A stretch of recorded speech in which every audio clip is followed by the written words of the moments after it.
Los first-person shooters no suelen ser reconocidos como los mejores vehículos para contar historias. A menos que tomen notas de los immersive sims, la trama suele ser una excusa para justificar una matanza encarnizada mientras progresas de mapa en mapa. Con la industria enfocándose más y más en los modos multijugador, las campañas en solitario quedan relegadas a meras demos técnicas, poblados por personajes de cartón y cinemáticas ruidosas.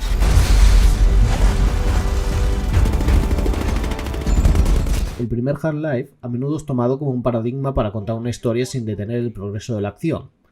Más recientemente, el reboot de la saga Wolfenstein ha equilibrado con bastante acierto el tono bufo y macarra de disparar a nazis en una ucronía con un mayor énfasis y profundidad en los personajes, y, quizás, las únicas cinemáticas recientes que parecen hechas por alguien que tiene un mínimo de concepto de puesta en escena.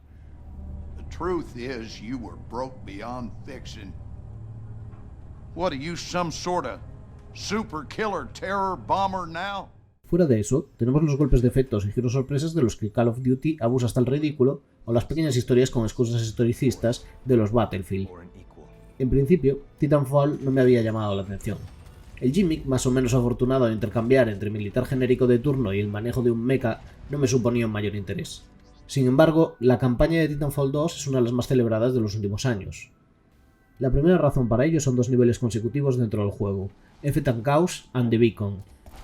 Effect and Chaos nos pone en una situación que recuerda a los juegos de Valve, un laboratorio destruido en el que ocurren anomalías. El protagonista encuentra el cuerpo de la persona con la que esperaba reunirse y descubre en él un artefacto que le permite viajar entre el presente ruinoso y el pasado luminoso del laboratorio. ¡Excellent! Lo que sigue es un muy divertido nivel donde el jugador alterna entre los dos mapas para resolver secciones de plataforma y tratar de evitar los enfrentamientos con demasiados enemigos. El nivel guarda ciertos parecidos accidentales con A Crack in the Slab de Dishonored 2, donde de forma similar exploramos dos momentos temporales distintos de una mansión. Effect and Chaos fue diseñado para el Titanfall original, pero se quedó fuera del proyecto y fue rescatado para la secuela.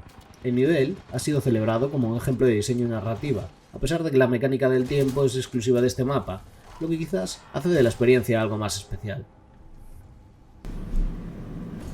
El nivel posterior a este es, en realidad, el primero que se diseñó para el proyecto. Funciona así como el punto medio de la historia, pero también como un pequeño resumen de lo que el juego está tratando de hacer.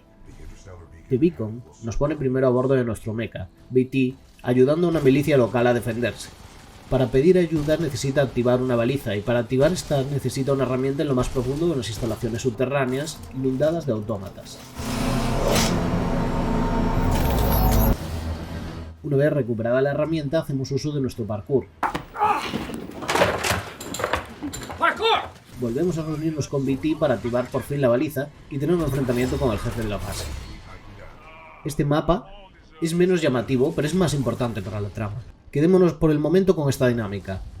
Primero, empezamos la fase subidos al mecha en el exterior, en una situación de poder ayudando a otros. En segundo lugar, nos vemos obligados a bajar del mecha y a entrarnos indefensos en una base subterránea, valiéndonos solo de nuestra habilidad para recuperar la herramienta. Por último, volvemos de nuevo al mecha, pero en lugar de ser superior o estar indefenso, nos encontramos en una situación de igual a igual con otro piloto con su propio mecha. ¿Justifican estas dos fases la fama de la campaña principal de Titanfall 2?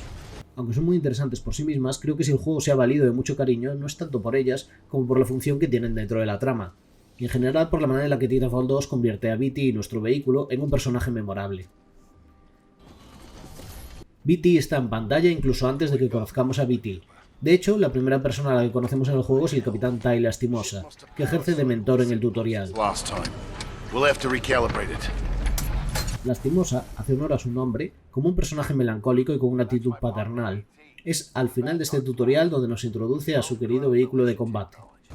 Por supuesto, Lastimosa va a morir en la siguiente fase sacrificándose por nosotros. Apenas hemos tenido tiempo para definir a este personaje, pero sabemos dos cosas. La primera es que añora su planeta Harmony, al que considera el paraíso a defender por el que todos ellos están metidos en esta guerra.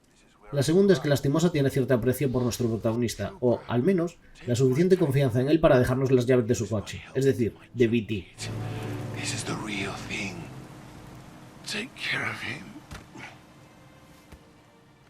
BT pasa a ser un personaje y no un mero vehículo en el momento en el que representa el legado de Lastimosa.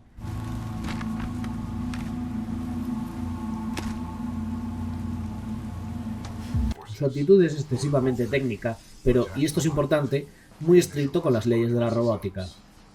Parte del atractivo en la relación que establecemos con él es que el jugador puede elegir contestar ciertas frases en momentos oportunos, mostrando cierto contraste entre nuestro sentido del humor y la fría lógica de la máquina. Your final solution was, shall we say, unique. Sobrevivir en el terreno con BT va aumentando nuestro nivel de confianza en él y viceversa. En un momento dado, el jugador se ve obligado a saltar una distancia casi imposible para reunirse con el mecha, y en este momento BT nos recoge salvándonos la vida. Lo que convierte este momento memorable es que nuestra respuesta es levantar el pulgar en señal de aprobación y BT decide imitar el gesto. En otras palabras, BT está aprendiendo a ser más humano.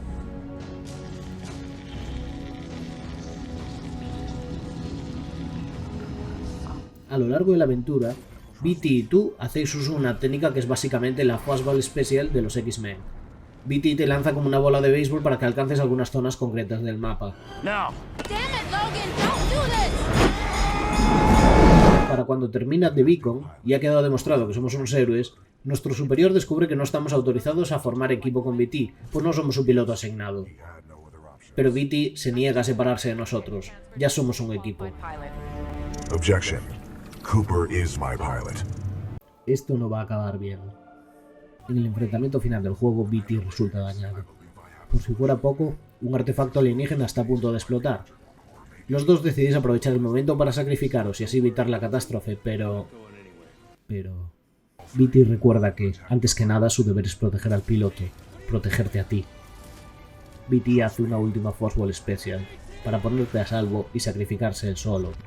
BT confía en ti, como confió en ti el Capitán Lastimosa, cuando te convirtió en su piloto. Así que, con 3 pinceladas hemos aprendido cómo BT se convierte en un personaje memorable. El primero es como atajo a otro personaje con el que tenemos un lazo previamente establecido. El segundo, mostrando cómo crece la relación entre el personaje impulsivo del jugador y el lógico, contagiándose el uno al otro y aprendiendo a colaborar juntos hasta formar un equipo. Lo último es romper esa armonía de la mejor forma posible. BT justifica su decisión de salvarnos en el último momento en sus protocolos, pero todos sabemos lo que ha pasado. BT se ha vuelto más humano.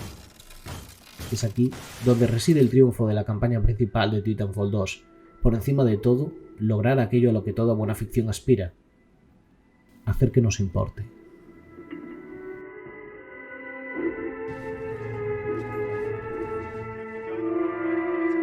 Love